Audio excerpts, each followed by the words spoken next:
Washamaa harka fuunee akkamiin egaa jirtu daawwattootaa fi hordoftoota miidiyaa Caffee Akaadaamii kun viidiyoo keenya tiitoriyaalii akkuma duree turee kun irrallee paartii lammaffaa intarpireenshippii chaaptar 5 fi maarkeetingii paartii lammaffaa walitti deebinee jirra. Akkasuma egaa namoonni miidiyaa keenyaaf haaraa taatan sabiskiraayib sheer godhaa yaadaa fi koomentii yeroo inni fi ibsinu yoo daqiiqaan hanga waraabamu itti heddumaates yoo gad xiqqeessitanis yaadaa fi koomentii qabdan jala kaayaadha. Sirriitti himee nu jajjabeessaa. Kun egaa har'aan tana mata dureen keenya importance of marketing jedha. Mata duree amma dura dabarsinee ka'u paartii waan irratti marketingii sirrii ilaallee turre har'a egaa bu'aa marketingii ilaaluu deemna. Marketingii maaliif nama barbaachifti ilaaluu deemna. Paartii waan irraa ka'u intarpireenshippii chaaptar 5 fi paartii waan maarketingii waan jedhurraa qajeelota akka baratan abdiin qaba. Akkasuma yuutuuba kanarraa gaafiilee garaagaraallee ni dalayna. Gaafii yoo nu dalagattanis jala barreessaa sirri kaayaadha. Waan garagaraa sirri gadhiifna. Qajeellotti sabiskiraayib godhaa. Mallattoo bilbilaa san gachuu qaasaadha. Wanni asirratti hojjetan hundinuu akka isin biraa geessu baay'isawwee piliis hiriyoota keessaniif qajeelloo sheer godhaa akka hiriyoonni keessaniif irraa fayyadamanii miidiyaan kunilleen akka guddatu akkanumatti namoonni haa barattoonni ciccimoon asirratti isin barsiisan akka isaanis sigaltee kaka'umsa argatan waliif qooda miidiyaan keenya afaan biraatiin miti keenyallee haa guddatu barattoonni keenya afaan oromoo dubbatanis qajeellootti haa irraa fayyadamanii bakka carraa kana fayyadamanii jechuudha. Dur wanni kanaan jirtu waan ta'eef kana kallattumaan toopika keenya har'aa deemnaa jechuudha. 5.4 importance of marketing jedha. Barbaachisummaa marketingii jedha. Marketingii maaliin barbaachifti? Marketingiin waa'ee marketingii amma dura haasofnee turre. Namni achi ilaalin sallaalaati hotta asirratti as. Marketingii jechuun kan maal jennee adeemsa namni tokko magaalaa dhaqee akka rifaayisiitiin irra isin deebi'a. Marketingii jechuun adeemsa namni tokko magaalaa dhaqee maarkeetii dhaqee oomisha isaa san magaalaa gurguratu.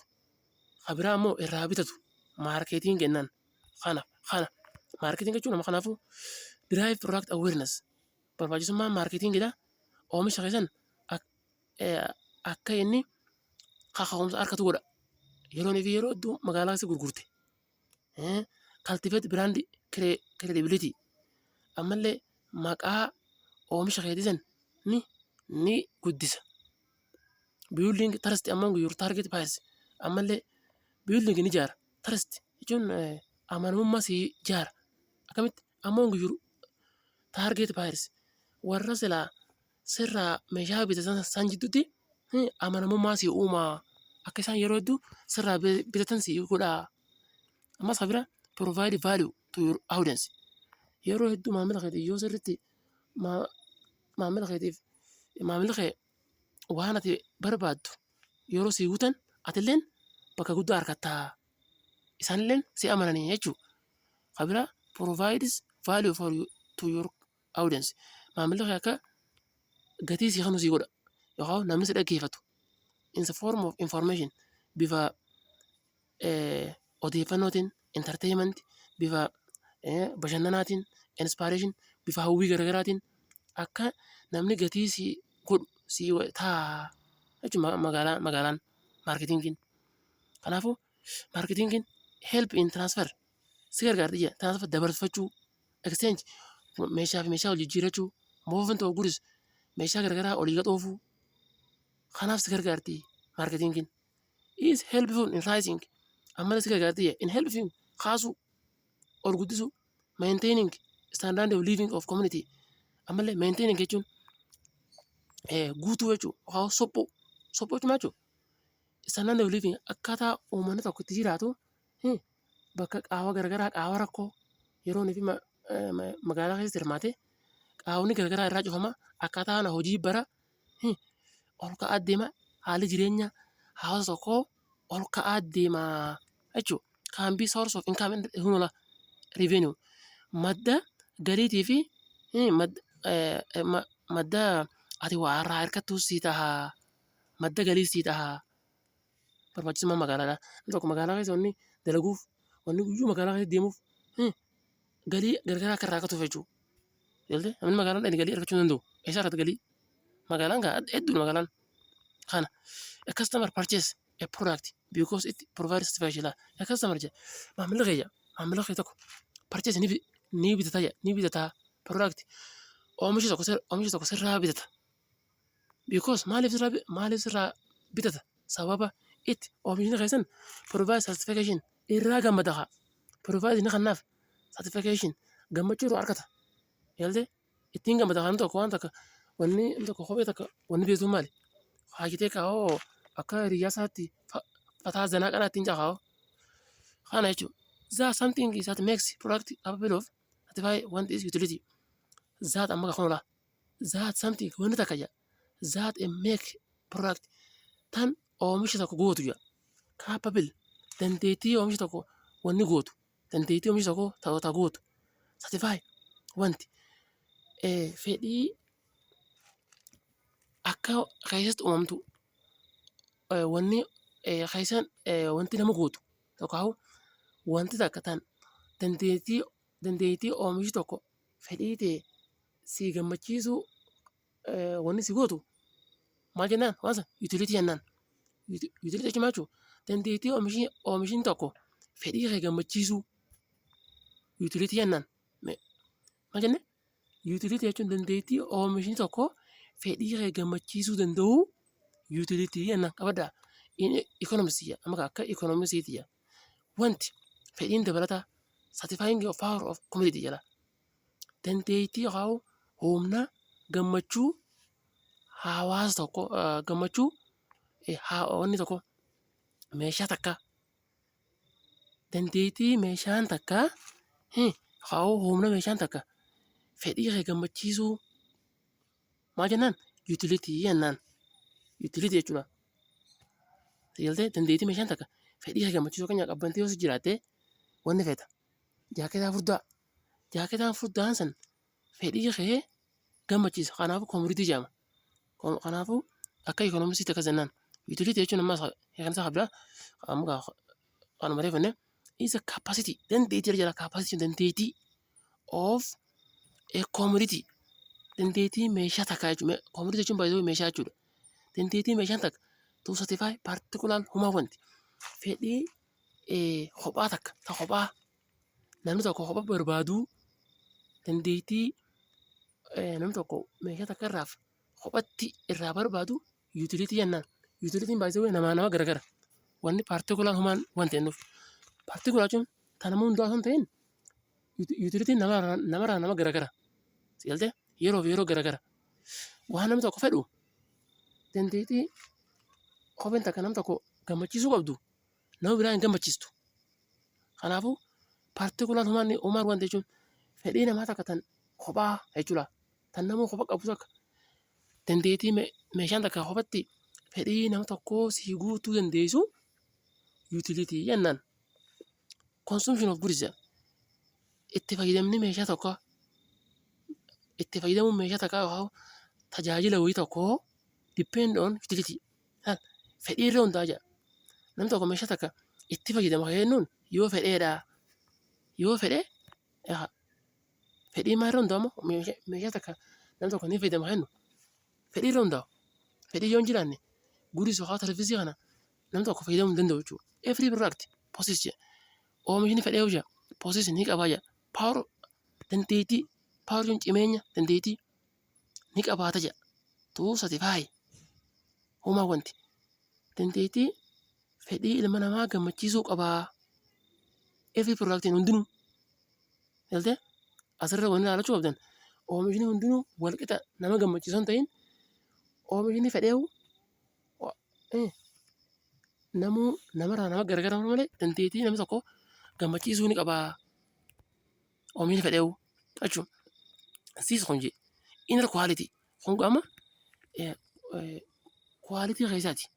Quality meeshaa of commodity quality meeshaa san keessaa qabdu seesasiin qabdu. Which isiin sanu satisfy humaan wanti tan isiin fedhii ilma namaa ta dabalataa isiin dandeettii meeshaan san guutuu qabdu is called ni jedhamti. As utility jedhamti. Fedhii keessaa. Fedhiin tun baatee mul'attu. Fakkeenyaaf namni tokko dandeettii an kophee sanaan fedha. Yookaan kophee sana hin fedhu. Wanti tun bara hin mul'attu. Maal jenna kanaafu inner quality jennaan. Fedhii meeshaan takka si gammachiisu takkeessa namaa jirtu maal jennaan utility jennaan. Fedhiin utility tun namarraa nama garagara. Yeroo garagara. Kana jechuudha. Kana a person will demand commodity is only if it has utility for him. Namni tokko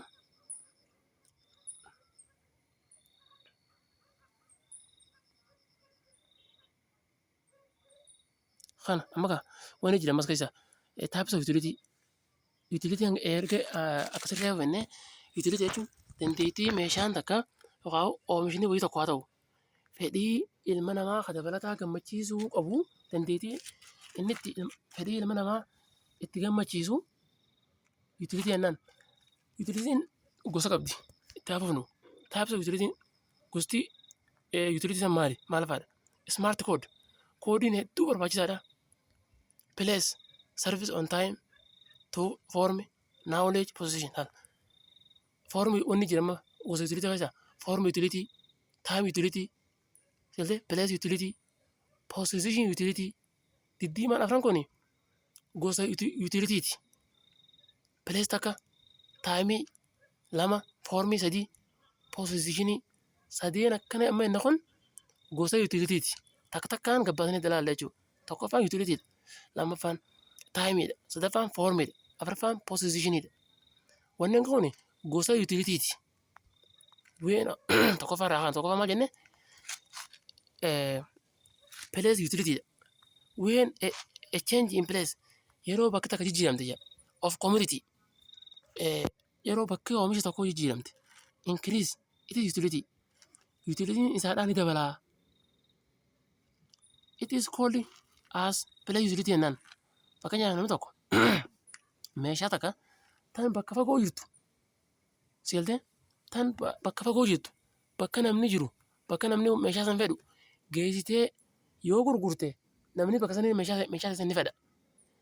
Seeltee kanaafuu utility bakkaa jennaan. Seeltee sababaa irraa fagaatteen namni tokko meeshaa takka dhiisuu meeshaan san bakka fagoo jirti hin fedhu jettee dhiisuu. Sababaa bira dhiyaatteen meeshaa san fedhuu. Kanaafuu maal jennaan place utility jennaan. Meeshaa takka sababaa isiin bira dhiyaatteen yookaan bakka isii jijjiirameen meeshaa san fedhuu. Place utility jennaan. Place utility is created. Utilitiin bakkaa tun jira. Fedhiin bakkaa is created ni uumamti jira. When goodies yeroo meeshaan takka transferred from yeroo transferred dabarte jira. From place to production. Production to place of consumption haa kunulaa. From place of production bakka itti oomishamtu to place of consumption bakka silaa namni itti fayyadamu yeroo dhayite place utilitiin meeshaa sanii uumamtee jennaan. Sigaltee fakkeenyaaf jibrii gaafa isiin huccuun irraan tolfamin namni hin fedhu. Gaafa isiin huccuun irraa oomishamtee warshaa sileettee huccuun irraa oomishamtee huccuun babbareeduun irraa oomishamtee magaalaa dhufte warshaa keessaa kaatee bakka namni jiru dhufte place utilitiin irratti uumamtee. Kanaafuu place utilitiin yeroo meeshaan takka wanti takka oomishamtee bakka itti oomishamtee irraa gara bakka nama isii itti fayyadamuu yeroo geessitu place utilitiin uumamtee jennaan. Kanaafuu jijjiirraa bakkaatiin place utilitiin uumamuu dandeessi jennaan. Kana transportation helps to create place utility kanalaa. Transportation jechuun geejjibni bakka takka irraa bakka socho'uun geejjibni helps ni gargaara jee to create place utility. Place utility yookaan fedhiin bakkaa akka uumamtu transportation nama gargaara. Bakka oomishni san jiru bakka oomishni san itti oomishamee fuutee bakka namni san itti fayyadamu yoo geessite place utilitiin uumame jennaan. Kun bakka. Kanaafuu akkas ilaallatanii jechuudha. Oomishni tokko bakka takka oomishamee warshaa tokko keessatti achirraa fudhamee bakka namni fedhu yeroo fi geeffamu tiraansfar ta'ee bakkaa bakkatti socho'ee pilees yuutilitii jennaan. Kabiraa sarviis yuutilitii wanni fedhii tajaajilaa. Fedhiin kun fedhiin tajaajilaa kun maali? Is created ni uumama jira. When any service yeroo tajaajilli fedhiya is provided yeroo fi kenname by any person nama fedhan haa ta'u nama fedhan haa ta'u tajaajilli kun yeroo fi kenname jira. A person nama tokkoof to other person nama biraatiif or group of people haa garee biraatiif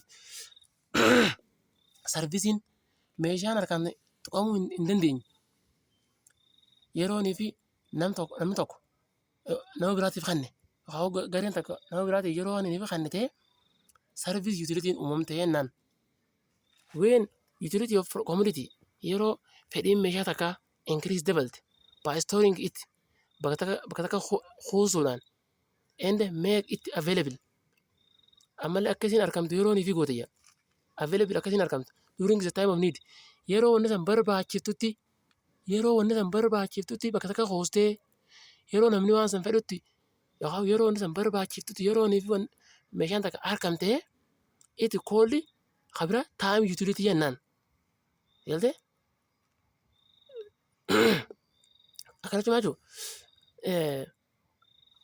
fakkeenyaaf xaa'oo fudhame xaa'oo wanni godhan midhaanii godhan xaa'oon gannaa hedduu barbaachistuudha. Garuu bona bakka hanga jallisii qabdu malee bona hedduun qotee bulaan hedduun hin fedhu. Kanaafuu gannaa fiddee xaa'oo dhiyeessite xaa'oo yeroo gannaa namni hedduu fedha. Meeshaa ta'e yeroo gannaa dhiyeessita. Yeroo bonaa fiddeetti istoora akkatti kuustee yeroo san dhiyeessita yeroo gannaa. Yaaltee yeroo gannaa dhiyeessita xaa'oo teessan yeroo kanaaf maal jennaan time utility jennaan kana. Time utility jennaan. Service utilitiin kana maree ibsine sanii service utility nama dhibu service jechuudha. Tajaajila namaa kennuu jechuudha. Si galtee fakkeenyaaf tajaajila namaa kennuu jechuun barumsa nama barsiisuu barumsa yoo fedhii barumsaa sirrii qabaattee barumsi san nama sanaa baratuuf yeroo fi kennamu service utility jennaan. Yaaltee service utilitiin kunis akkas jechuudha. Asirratti nama galu isaan hundinuu sirriitti hubatamuu ni danda'ama jechuudha. Time utilitiin fedhii yeroo jechuudha. Fedhii yeroo nama keessa uumtu jechuudha akkuma haaree qotee bulaa irratti fudhanne san jechuudha. Warehousing helps to create time utility jedha. Warehousing jechuun wanni jechuudha waan qumsaaxinii yookaan waan mana keessatti meeshaa keessa guuratan helps to create time utility yeroo fi fedhii yeroo isa keessa uumti fedhii yeroo jedhamti fedhii yeroo hin deemtu. Yaaltee warehousing akkasi yeroo fi mana ijaarratte qumsaaxinii jechuun warehousing jechuun waan meeshaa garaagaraa mana keessa guurratu jechuudha. Waan san yoon feeta yeroo mana ijaarrattee mana qabaattee mana keessatti waa hunda gootu yeroo san feeta malee yeroo hunda hin feetu. Kana jechuudha. Time utility irratti fakkeenyi xaa'oodhaa gahaadha bakka time utility nama galchuudhaaf. Fakkeenyi biraan jedhamaas utility of umbrella jala fedhiin dibaabeedha. Dibaabee jechuun waan biraati maali? Shaanxilaa jechuudha. Shaanxilaa jechuun maal jechuudha? Waan yeroo roobni roobu if gubbaa qaban jechuudha. Will increase in dabala jedha. Wanni fedhiin dibaabeedha. Fedhiin dibaabee ni dabalaa jee. If there are made available during the rain season jala kana. Kunuu bira damma. Made available during the rain season jee. Yeroo roobni akkaan argamu yeroo roobni ganna yeroo roobni sirri jiru fedhiin dibaabeedha. Fedhiin shaanxilaa rooba mire isaa guyyuun rooba. Kanaafuu shaanxilaan hedduu si barbaachisaa. Yeroo tana fedhiin shaanxilaa ni dabalaa. Kanaafuu time utility jennaan yeroo hojjifete waan ta'eef fedhii yeroo jennaan kana. Kanaafuu finne jechuudha. Abba meeqa finne? Time utility finne, place utility finne, form utility finne, abbaa sadii finne. amma bira kan ofe form utility form utility waan akkamii form utility fedhii formidha waan takka design itti gootee fedhii formidha jechumaa jechuudha.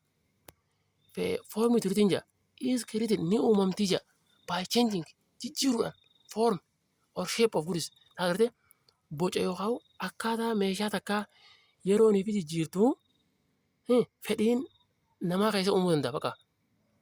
Agartee meeshaa takka tottolchitee waan zamanaa deemu irra gootee yeroonii fi waan san laal akka namni fedhu gootee yeroonii fi gootu form utility jennaan boca isii jijjiirtee sigaltee fakkeenyaaf wanti takka ni oomishtaa jennu footoo takka footoo wanni maata gaa footoo kan ta'in shamiza tokko shamiza dhiiraa jennu shamiza dhiiraa kana gubbaarra maal fa'aarra goota sigaltee gubbaarratti amma zamanaawii hojii oofuudhaaf yookaan bara haa tiktook itti jiru kana hojii oofuudhaaf tiktook fa'aa irra barreessita akka namni fedhuuf namni gaafa oomisha keessaan arge maal jedhan oomisha tiktook obsa naannoo jedhan tiktook irra tolchaniiti diizaayina isaa akka tiktookitti tolchalaa foormi isaa jijjiiranii boca isaa sigaltee bakka biraa harka kana fa'aa irraa muranii qofoota nafaa garree qofoota nafaa yeroo itti jilba fa'aa muranii faashina jedhanii boca isii jijjiiranii kun maal jedhama foormi utility jedhama yookaan sababaa meeshaan takka boca isii jijjiirteef yookaan oomishni fedhaa ta'u bocni isii jijjiirame fedhii nama keessa uumamtu foormi utility jedhamti.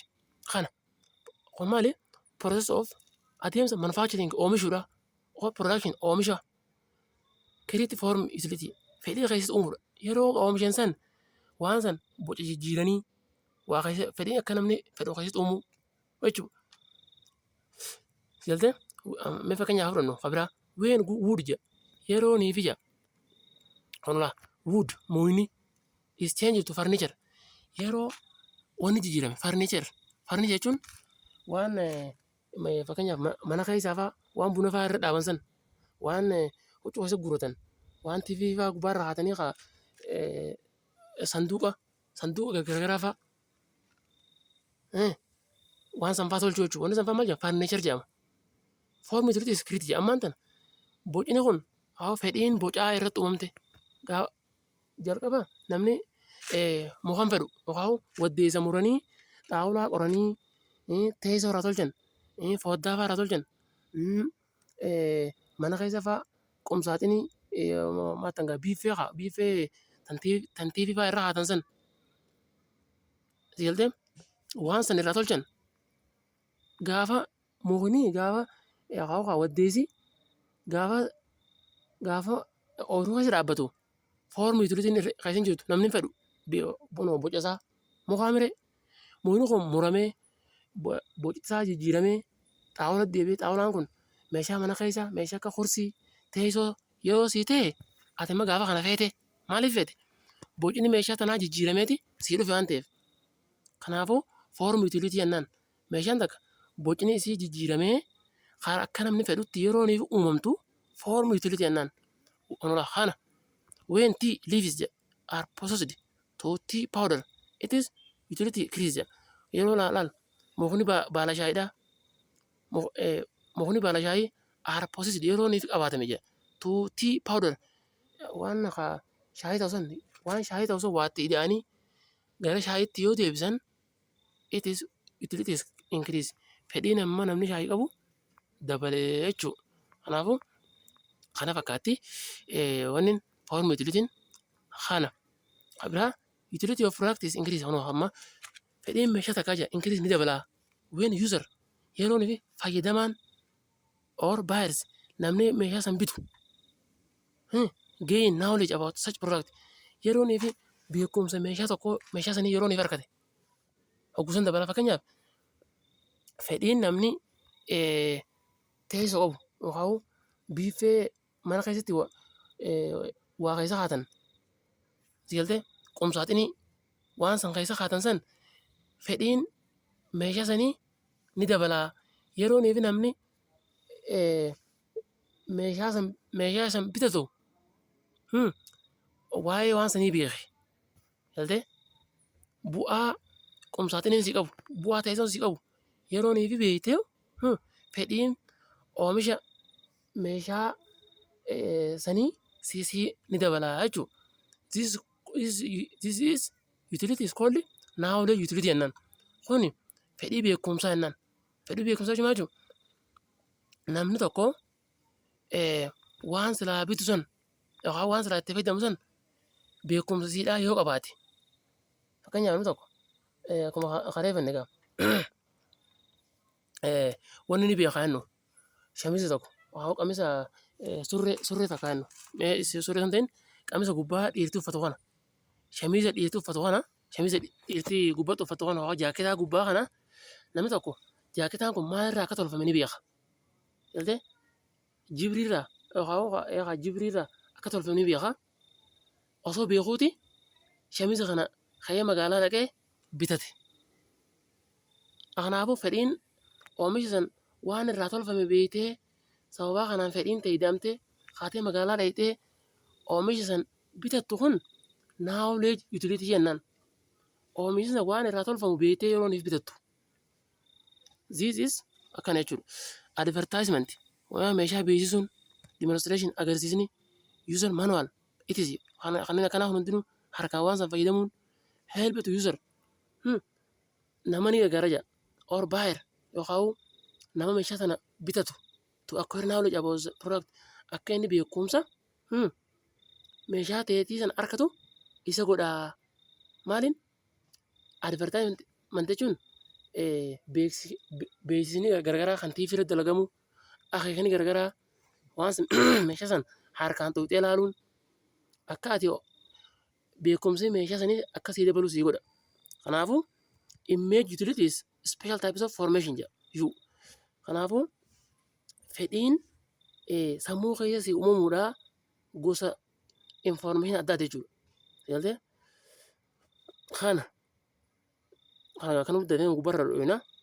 It is the emotional or psychological value that is person attached to product or brand because of the reputation social standard. Hala amma gaa beekumsi jechuun beekumsi maataan gaa yaa beekumsi miidiyaan garaagaraa irratti yeroo oomisha keessan beeke miidiyaan tokko sirriitti oomisha keessan yookaan kophee takka sirriitti miidiyaan namni hundi tokko yoo niifi sii beeksise yoo niifi qajeelotti kophee tana si akaabbade si galtee exaggerate si godhe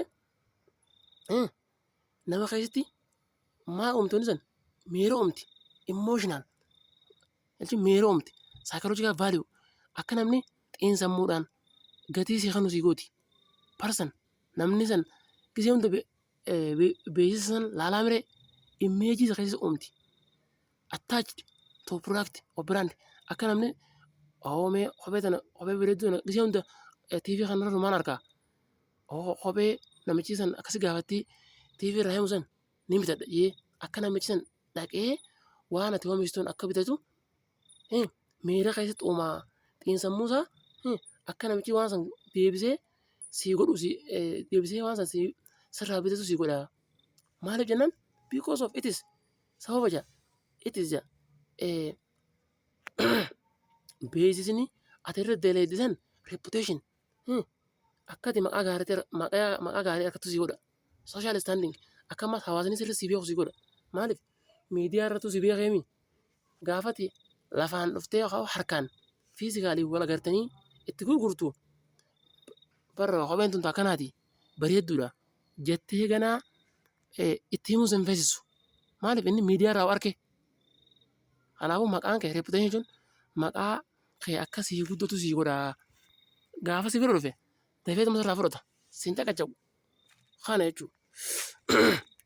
Utility of washing machine will increase when the user knows about its operation jala. Utility of washing machine jala. Fedhiin maashina meeshaa miicuu will increase ni dabaluu danda'a. When the user yeroonii fi fayyadamaan yookaan namichi maashina kana barbaadu knows yeroo inni beeka jala. About its operation. Akkaataa maashinni kun itti dalagu bu'aa maashinni kun qabuuf yeroonii fi sirri beekee fedhiin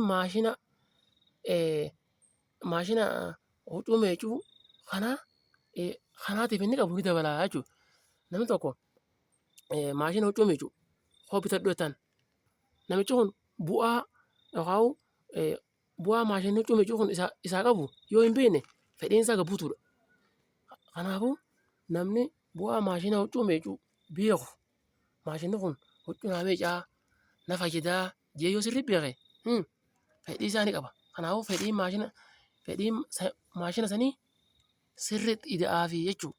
Maaliif bu'aa isaa beeka waan ta'eef. Kana ammas utility of computer jedha. Computer game. Fedhiin koompitara geemii dalaguu fedhiin namni tokko koompitara geemii dalaguuf qabu will increase ni dabala jedha. When the players knows all it is control case jedha. Fedhiin namni tokko koompitara geemii taphatuuf qabu ni dabala yoom when players yeroon fi taphataan knows yeroon fi inni beeka jedha. Knows jechuun beekuu jechuudha. All it is control case akkaataa itti geemii taphatan namichi yeroon fi beeku koompitara san fedhiin inni koompitara saniif qabu ni dabala. Namichi tokko ka'ee magaalaa dhaqee koompitara geemii qabu san tokko yoo arge duraanuu akkaataa itti geemii taphatan ni beekami. Kanaafuu sirraa bitata fedhiin inni koompitara kanaaf qabu ni dabala jechuudha. Kana qabira possession utility dhefenne kana bichaafe fedhii abbaa qabeenyummaa akka jechuummaa jechuudha. Fedhii abbaa qabeenyummaa jechuun is created ni uumamti jedha. Fedhiin abbaa qabeenyummaa kun when the legal ownership yeroo fi abbaa qabeenyummaan seeraawaan and the possession yeroo fi qabaate jedha. Is transferred seeraan qabeenya san qabaachuun legal ownership jechuun seeraan qabeenya san qabaachuun yeroo fi jiraate. And the possession jechuun ammas qabeenyummaan baay'ee possession jechuun qabeenya hojii deemtu sirrii dabaafadha. Possession jechuun qabeenya jechuudha. Utility jechuun fedhii qabeenyaa jechuudha. Akkam jechuun fedhii qabeenyaa tun maal jechuudha adda laala deema fakkeenya wajjin. Is created when the legal ownership yeroo fi legal jechuun seeraan ownership qabeenyummaan seeraan yeroo kennameef. Possession ammas qabeenyummaan kun transferred from one person to another. Nama biraarraa gara nama biraatti yeroo fi qabeenya kun yeroo dabre jechuudha. Qabeenya tokko nama biraarraa nama biraatti yeroo inni fi dabre. Generally seller to buyer. Agartee gurguraarraa gara nama bituutti. Akkana jechuun jechuudha. Namni tokko yeroo fi oomisha kee tokko sirraa bitu akka waan kaisaa laalee bitata akka waan kaisaatti. Jaltee kanuma oomishuma kana sirraa bitatu akkuma waan gartee kaisaatti ilaaleeti isa irraa bitata.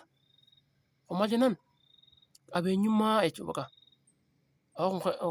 Keenyaa mijeeti irraa bitata. Yeroo fi seelariin to buyer namni gurguru tokko gurguraan karaa nama waa bituutti gurguraan karaa nama waa bituu yeroo fi darbu possession utility uumamtee jennaan.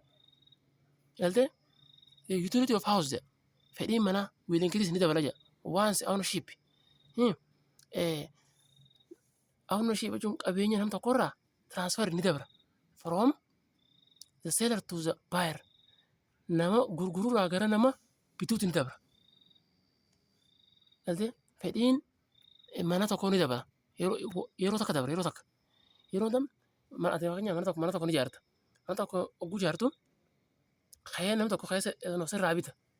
Akkam sirraa bita? Akkuma waan kasaa laalee sirraa bita. Jaltee ni sin qisaasisu.